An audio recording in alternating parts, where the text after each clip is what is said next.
Nuestro producto principal durante mucho tiempo fue el café, pero desde hace unos 3, 4 años hacia acá, creemos que el producto principal es nuestra gente.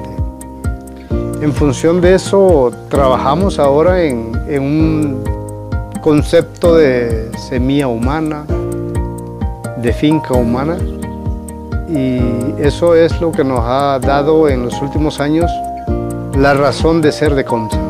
Y avanzar en función de eso también es lo que nos da satisfacciones, no solo el esfuerzo, como decían algunas personas, sino que la satisfacción de sentirnos útiles para la humanidad.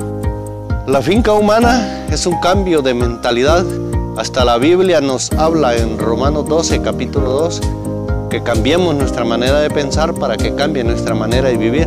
Donde ya la toma de decisiones la hacemos como familia, nos sentamos en la mesa, allí tomamos decisiones, mi esposa, mis hijos y yo. Y una experiencia muy bonita que SNB nos ha ayudado en las capacitaciones, los diplomados, la formación humana de los productores, como también en los aspectos de los abonos orgánicos, los aspectos de las energías renovables, ¿verdad?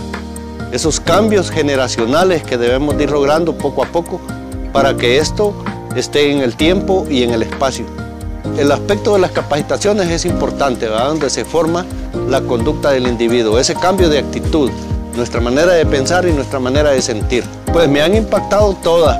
El aprovechamiento de los recursos vegetales para la elaboración de las compostas, el aprovechamiento de los residuos para producir energías limpias, en el caso de las aguas mieles y producir nuestras propias energías.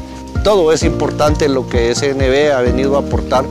Al mes de haber abierto los espacios a mi esposa y a mis hijos, apareció una microempresa familiar. Es una de las cosas que debemos de tomar en cuenta los productores, de que cuando abrimos los espacios surgen cosas nuevas en nuestro hogar.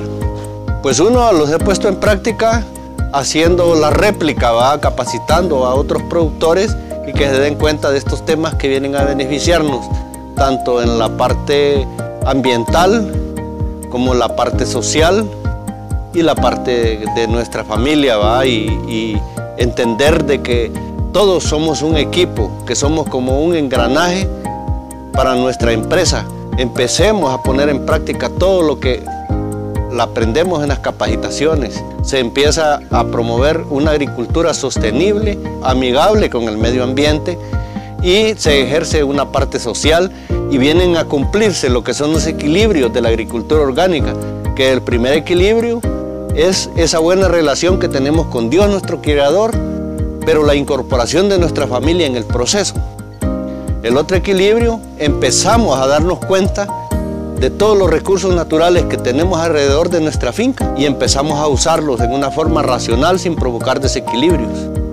El tercer equilibrio es el enorme compromiso que tenemos con el medio ambiente, de no quemar, de no envenenar, de no usar tóxicos, de producir alimentos sanos. Y tenemos el otro equilibrio, que es la parte social, que solo organizados podemos ejercer una parte social muy importante dentro de nuestras comunidades. Y por último es el equilibrio económico. Lo más importante que hemos aprendido es que debemos de hacer una agricultura sostenible, donde producimos lo que nos vamos a comer y generamos también que vender a las demás personas, al mercado, y ofrecemos productos saludables, productos sanos, libres de contaminación, y aprovechamos todos los desechos de nuestra labor agrícola, como ser los desechos del café.